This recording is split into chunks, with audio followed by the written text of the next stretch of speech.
novamente muito bem-vindos em mais um programa Educar para Transformar, aqui da TV Cidade de Santo André. Toda semana um assunto diferente para levar conhecimento e muito entretenimento até você.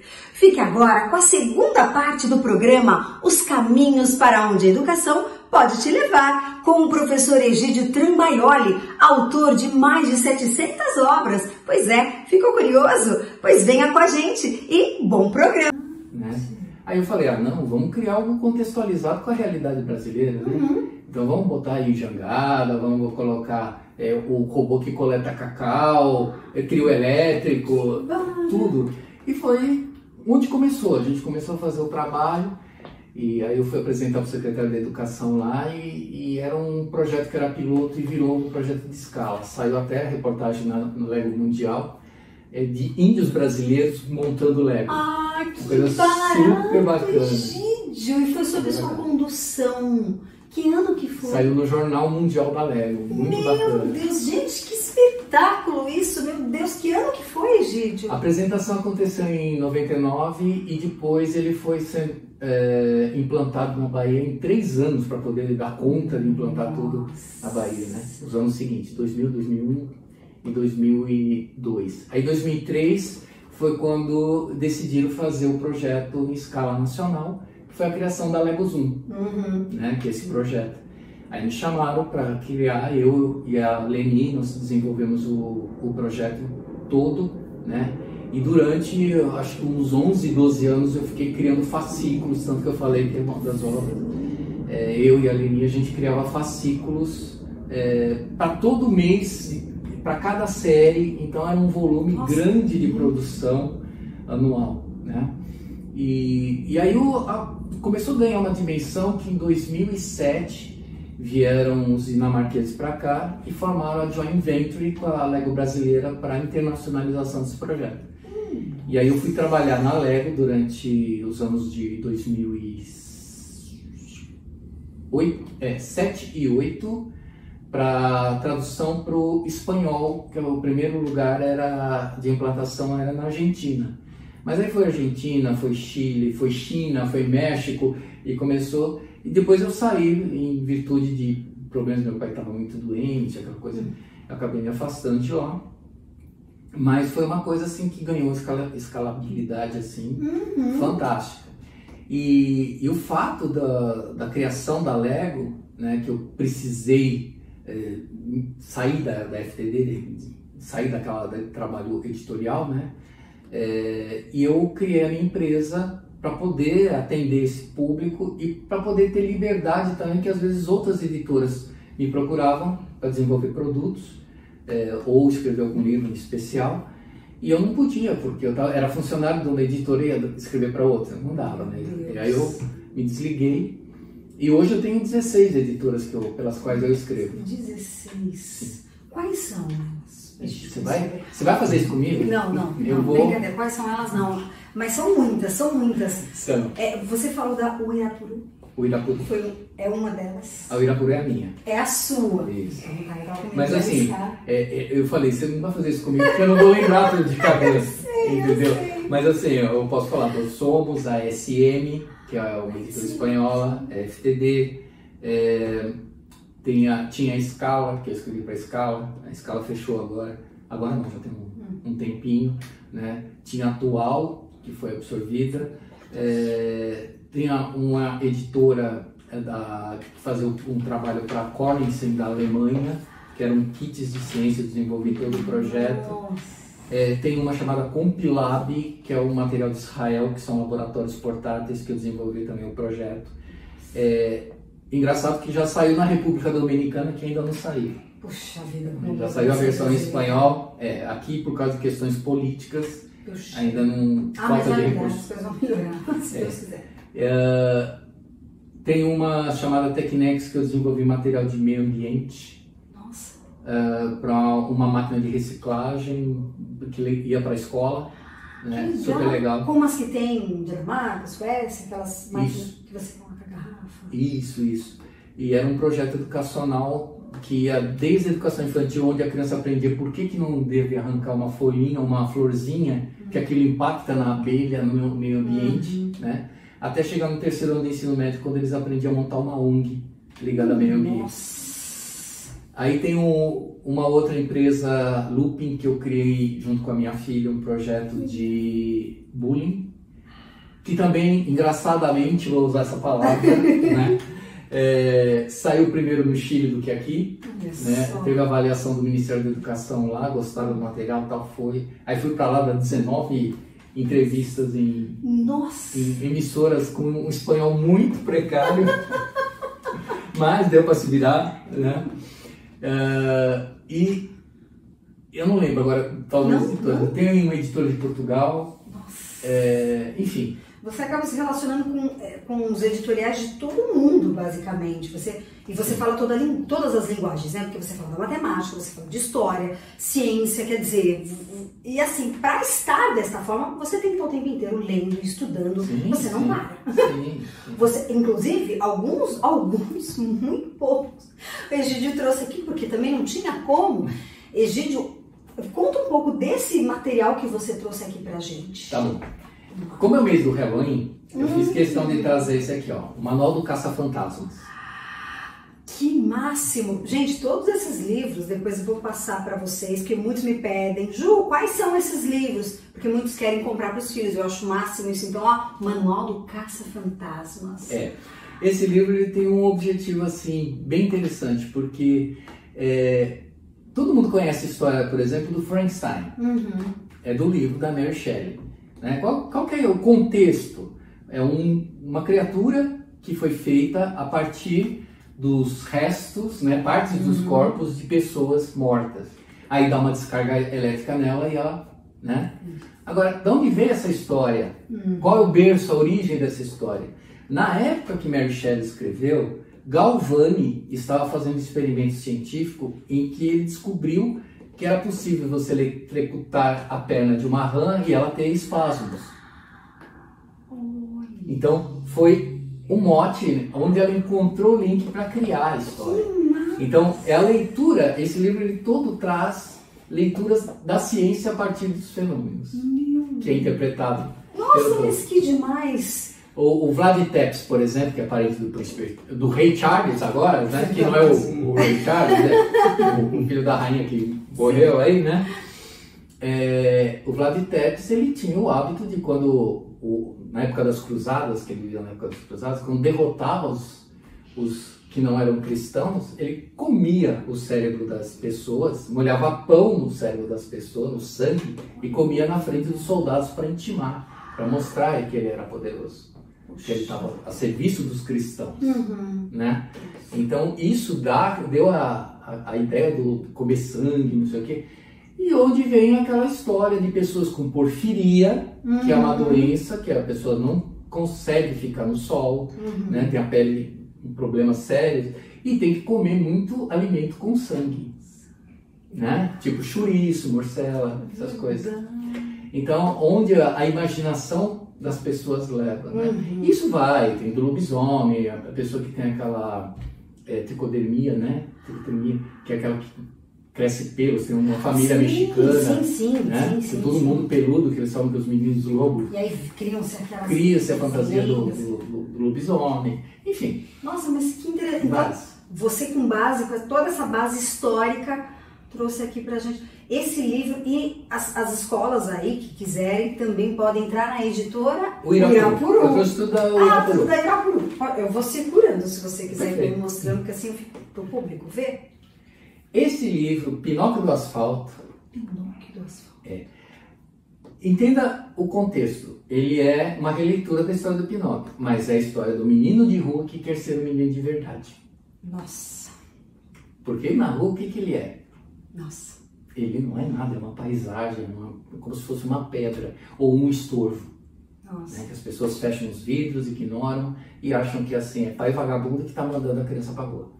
E esquece que tem muita gente passando fome. Nossa, que livro, meu Deus do céu. Estava sendo adaptado para o cinema, mas infelizmente com a entrada do governo atual, né, acabaram com a Ancine e acabaram com o projeto. Puxa vida, quem sabe não volta? É um projeto riquíssimo. O livro é de emocionar, Olha que situação. De onde veio a inspiração desse livro? quando eu conto o pessoal fica todo, né? Eu mesmo fico emocionado. Uma vez eu estava indo para levar uns livros, passei ali do lado de onde era a penitenciária do Carandiru e tinha umas crianças pedintes, né? Então parei no semáforo, aí veio um menininho correndo lá pedir dinheiro, né? Aí eu falei assim para ele, olha, eu tô sem dinheiro aqui, mas se você quiser eu te dou um livro. Ele olhou assim para mim, eu falei, você quer? Ele fez assim, né? Aí eu peguei o livro e ele, é para mim? Eu falei, é para você. Aí ele virou e fez assim, ah! Olha. Chamou, vieram duas outras crianças correndo, doidas ali, em cima do carro ali. Aí eu dei um livro para cada uma, tudo, né? Que delícia você ver aquelas crianças pegarem um livro com uma felicidade, se sentirem vistas e aceitas. Sim. E amadas. Sim. Sentarem no canteiro, abrirem aquilo e um olhava para o desenho da ilustração para o outro e aquela coisa, aquela euforia. Que coisa linda. Fui para a internet contar isso aí. Viralizou. Foi uma coisa assim e começou um monte de gente levar livro para Farol. Coisa linda, linda, linda. Lembra aquele filme A Corrente do Bem? É. Eu fiquei assim, vou voltar lá. Semana seguinte eu fui. Levei livro de novo, encostei, só que dessa vez eu não parei no Farol, encostei lá no canto onde dava para parar ali do lado, que tinha uma loja de móveis, de escritório. Parei ali, o menino veio correndo de novo. Eu falei, e aí, leu o livro? Ele começou a contar a história, que ela leu fora, daqui a pouco vem a menina correndo e ela querendo contar a história, ela atropelando, e o outro veio e ficou quietinho. Eu falei assim, e você, não leu o livro? Aí ele fez assim, o Felipe roubou meu livro. Eu falei, caramba. Aí eu falei assim, ó, o Felipe pegou teu livro porque ele queria ler também. Ele não pegou o livro porque queria rasgar qualquer coisa, né? Então eu vou fazer o seguinte, óbvio que eu levei mais livros, né? Entreguei um livro para cada um, entreguei o livro que tinha perdido, né? Que eu já tinha levado, inclusive, se tivesse outras crianças para dar mais algum. Aí dei mais um para ele e falei assim, e esse outro você dá pro Felipe. Olha só. Né? Sentaram lá de novo, abandonaram a mendigagem para poder fazer a leitura do livro. Super legal. Aí tem um dia que eu tô voltando do centro de São Paulo, passo do outro lado. Só que aquele dia eu não estava com o livro, não estava preparado. Né? E eu vi as crianças lá. Aí eu parei em frente ao semáforo que tem da penitenciária feminina ali, parei. De repente a menina vem correndo. Eu olho pelo retrovisor assim, eu vejo ela baixar, catar uma florzinha de mato e vir me entregar. Nossa. Olha, toda vez que eu conto, eu me emociono muito. Porque... E não foi só isso. Os outros dois chegaram com aquelas cartelinhas de chiclete que parece cartela de remédio. Sim. Assim, jogando aqui. Eu falei, vocês estão dando isso pra mim? Eu falei, é presente. Ele falou, mas não trouxe livro. Eu falei assim, não, a gente não quer livro, a gente queria te dar um presente. Nossa. Imagina que essas crianças devem ter mendigado para comprar esse chiclete. Sim. Então, assim, isso mostra que a gente fica ignorando as pessoas que estão aí precisando. Sim. A gente valoriza tanta gente que não merece. Sabe, idolatra um jogador de futebol, idolatra um artista, sabe? E quem a gente tem que realmente trazer um olhar de carinho, né? Não tem problema de você adorar o seu ídolo, tudo. Mas tem importância de você ver aquela pessoa que ninguém quer ver. Exato. Isso é fundamental. Exato. Da luz. Da luz. E eu coloquei na internet, contei, fiz 3 episódios e toda vez que eu fiz viralizou, foi uma coisa muito bonita. E isso eu deixo de recado para vocês. Levem sempre livros, revistas, gibis, o que for no carro. Quando uma criança pedir, um adulto pedir, dê um livro, dê um gibi, dê qualquer coisa. Nossa. Isso é importante. Aquela música do Titãs, a gente não quer só comida. Né? A gente quer diversão e arte. Nossa, Egídio do céu, que lição. Que lição, não tem como não se emocionar, não tem. E não tem como não pensar que isso é algo possível. Nós não estamos falando aqui de utopia, A gente está falando de algo que pode ser feito. É pensar em dar esperança para o outro. Você pode sair de uma realidade difícil. Você pode, mas a gente precisa pensar no outro e não só falar, colocar em prática. No começo do livro tem uma dedicatória que eu faço para um amigo, né, que ele era ator americano de Hollywood. É mesmo? E ele faleceu em 2013, praticou suicídio por doença, depressão. Tá? E ele adorava o Brasil, ele vinha aqui pro Brasil, ele era capoeirista, né? Para quem assistiu Smallville, que é aquele seriado do Super-Homem jovem, quando teve a Liga da Justiça, ele fez o Cyborg, que era o rapaz negro. E ele faleceu? Ele faleceu por questão de depressão. Até existe a Fundação Lee Thompson Young. E na época que eu estava fazendo esse livro, a gente conversou. E ele faleceu bem perto da época. E eu quis colocar uma conversa que a gente teve. Que quando ele veio aqui para o Brasil, o que assustou para ele foi uma situação que ele viu crianças mendigando na Bahia. Ele tinha ido à Bahia. E ele viu aquela criança, ele decidiu comprar comida. Mesmo não falando a nossa língua, tudo, ele decidiu comprar comida. E a pessoa que estava junto com ele falava português, tudo. E ele viu que a criança estava descalça e comprou um par de sandálias, né? E deu para a criança a sandália e a comida. Primeira coisa que a criança fez foi colocar sandália, por mais que ela estivesse com fome. E ele faz um comentário que até eu coloco aqui no livro. Essa criança tinha fome de dignidade. Nossa, meu Deus. Esse livro eu vou dar para você de presente. Nossa, meu Deus do céu, Egídio. Eu não tenho nem chão para pisar.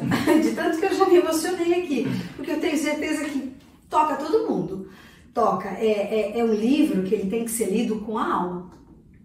Não só com o olhar da escrita, da leitura, mas com o olhar do coração. Nossa, Egídio, muito obrigada, viu? De nada. O Autista e o Baixista, tá? É sobre autismo. Que máximo! São dois irmãos, né? Um é autista e o outro toca baixo. O autista não suporta o barulho do irmão, aquela coisa que está ali. Então é uma aventura, mas é algo para colocar aquela questão de entender esse outro universo. Que um não entende o universo do outro e é o enredo da história. Nossa, que máximo! Esse livro, antes de escrever, eu fui até o Doutores da Alegria. Que ele é O Menino e a Girafa. É a história de uma criança que tem câncer. Por que eu fiz essa abordagem? Porque nenhuma escola consegue trabalhar com essas crianças.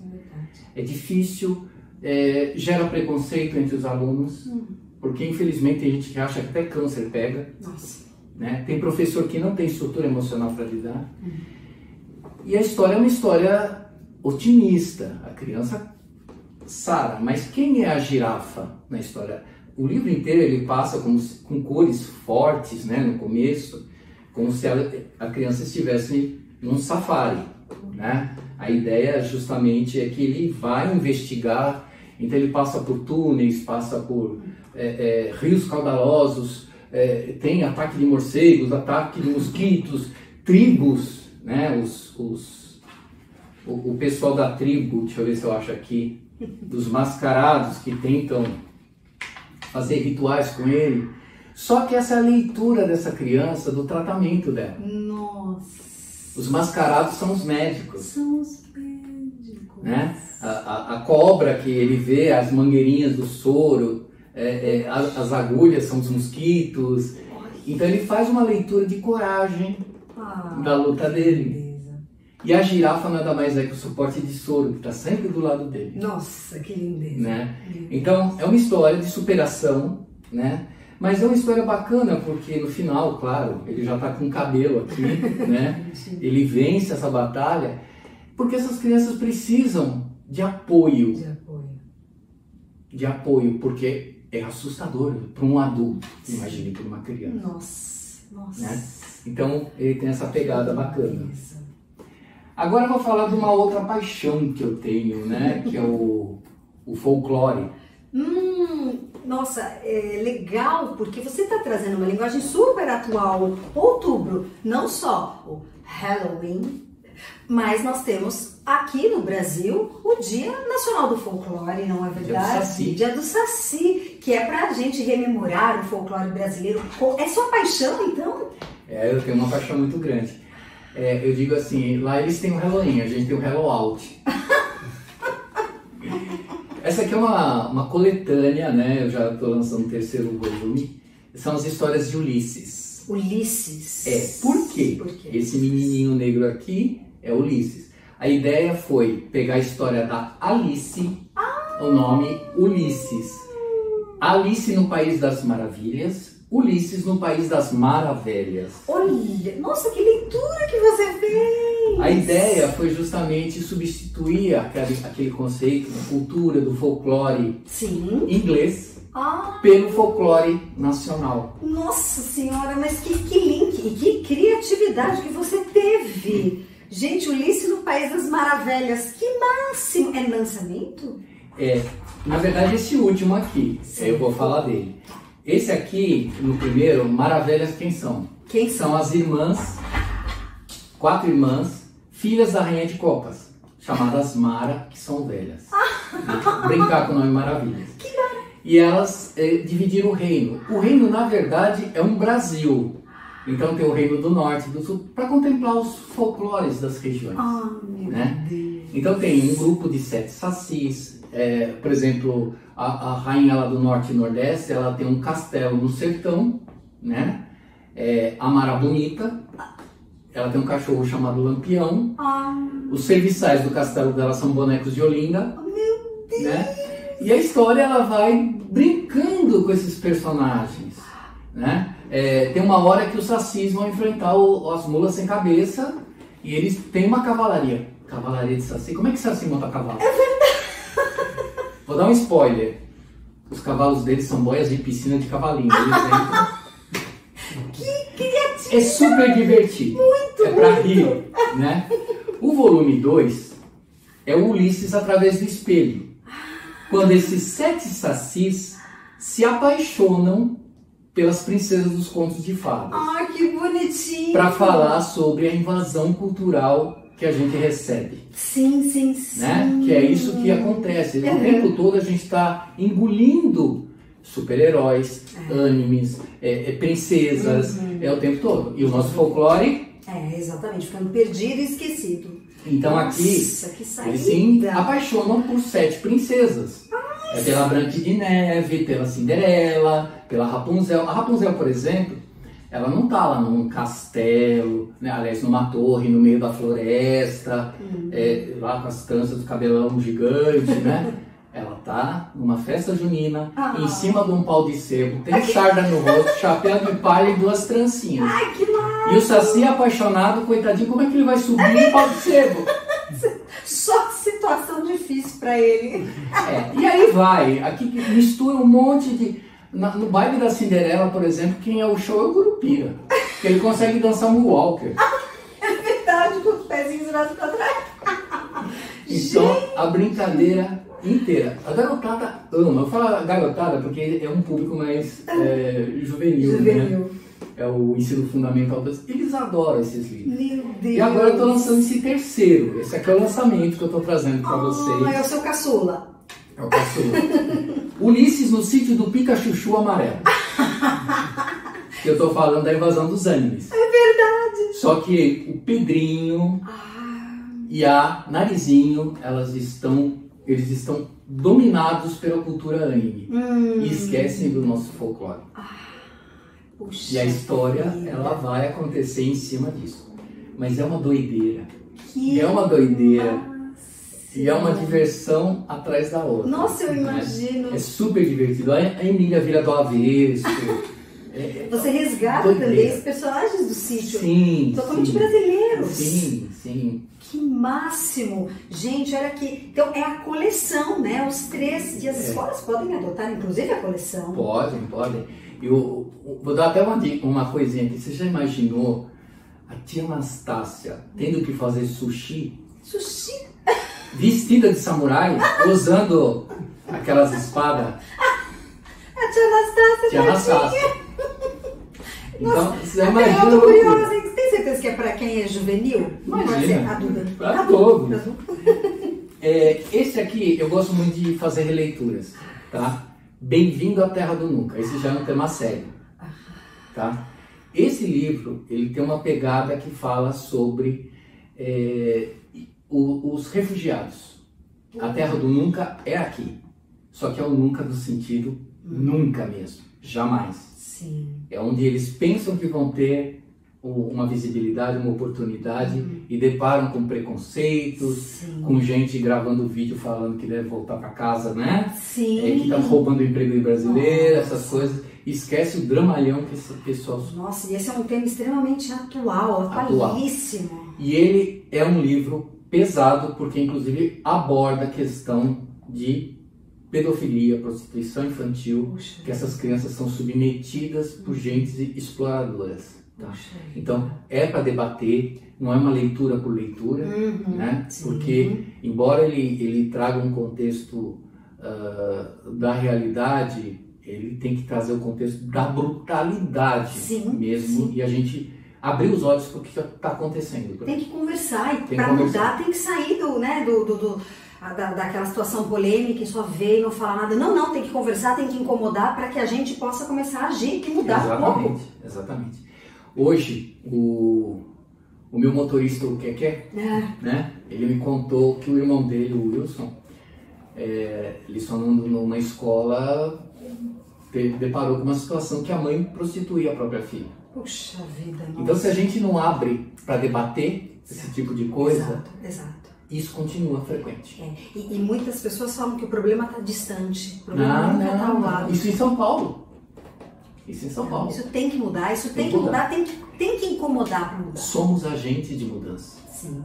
Então, eu como escritor, eu tenho essa obrigação, o professor que pega o livro, faz a adoção, tem essa obrigação. Nós temos que mudar esse panorama. Esperar a vontade política, muitas vezes, não dá em nada. Não dá em nada, Então, somos agentes, temos que ter coragem. Sim.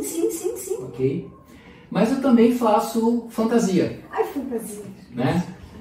O Semideus e a Caixa de Pandora. O Semideus e a Caixa de Pandora. São 7 volumes. E ele é totalmente embasado na mitologia grega.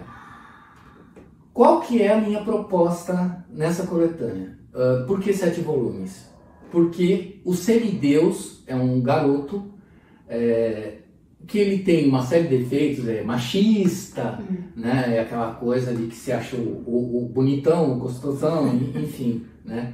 E ele é influenciado pelo histórico dele, que ele é filho de Zeus, com a mãe dele, que era uma corista, né?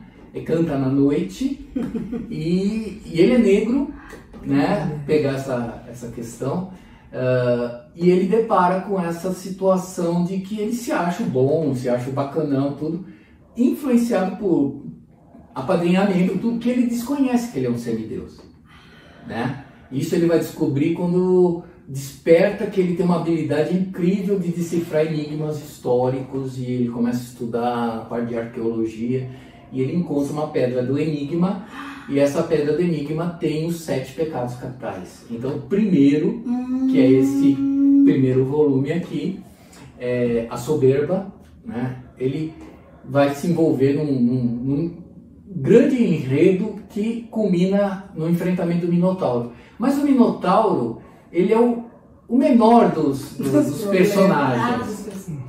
Por quê? A proposta da coleção é fugir daquele clichê de sempre ter os mesmos personagens mitológicos.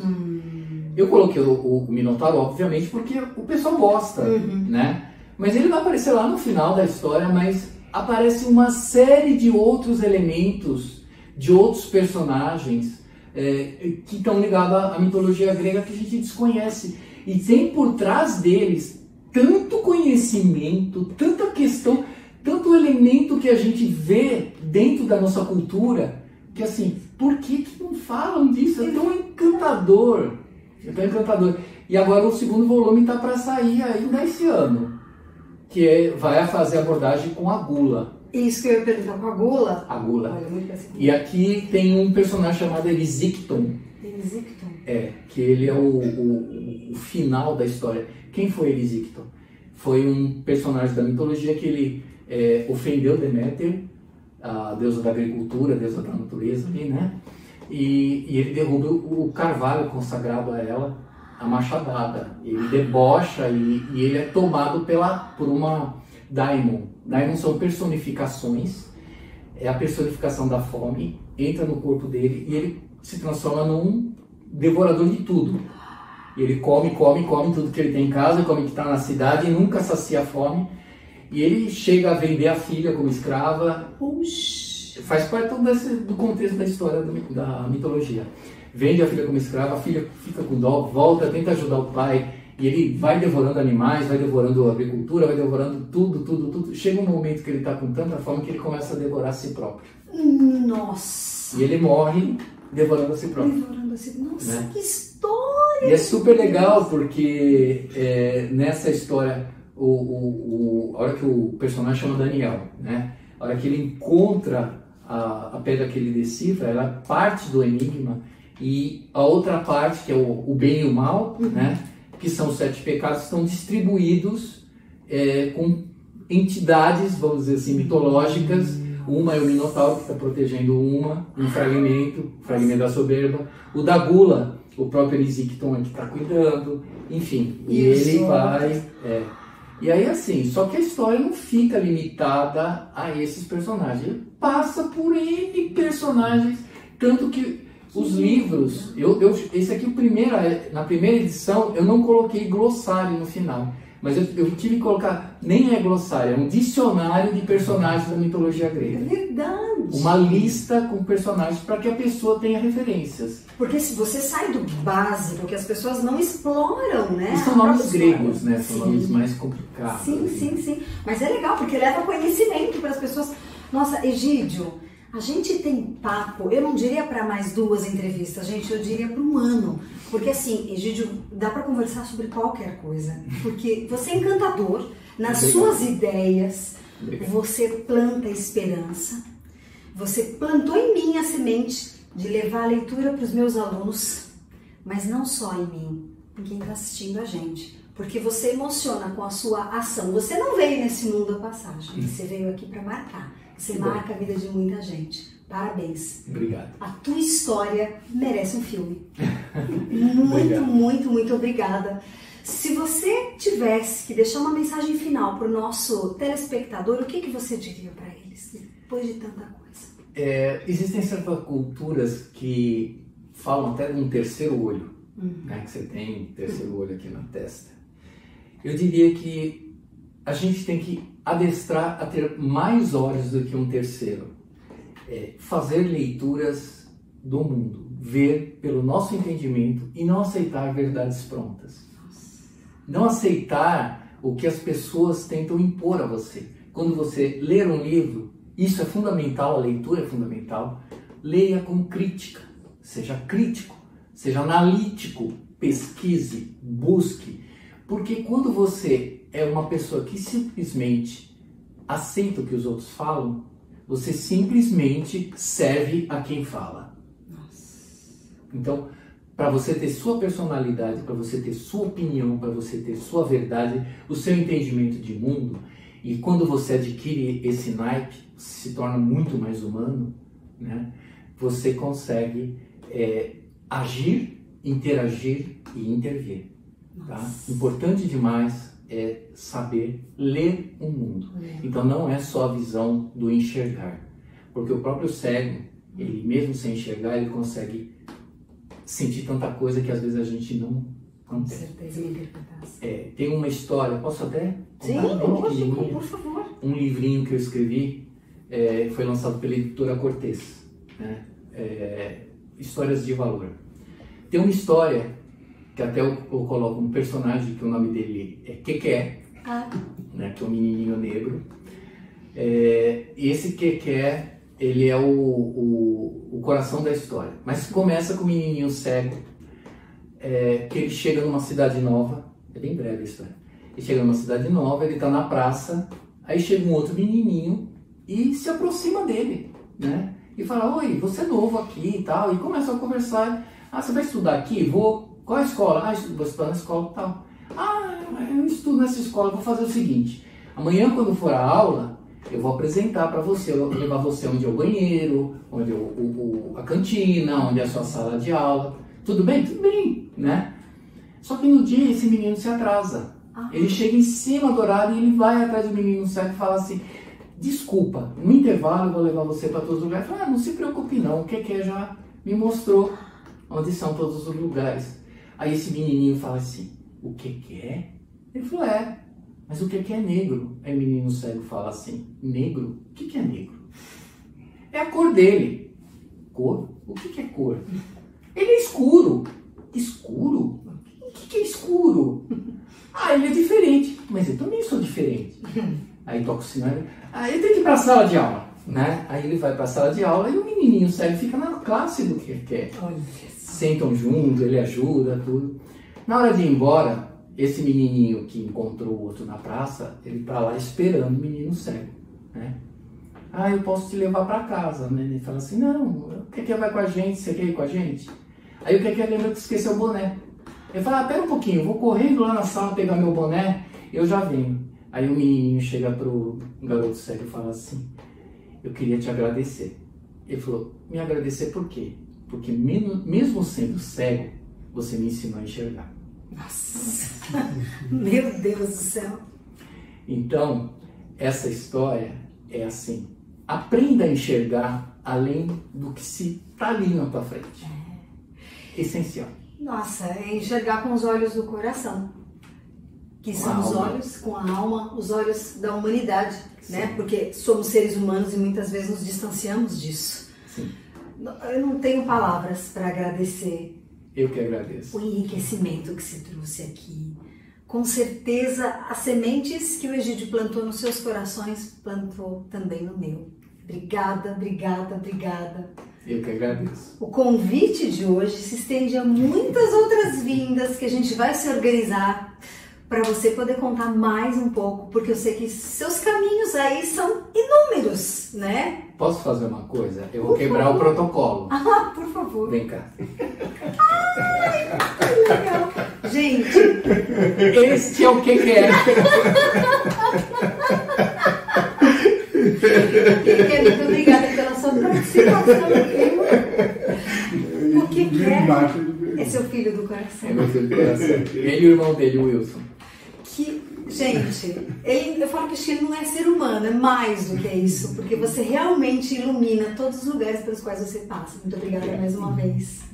E que você passe a enxergar com os olhos do coração, tão importantes para a nossa vida e para a gente se sentir humano.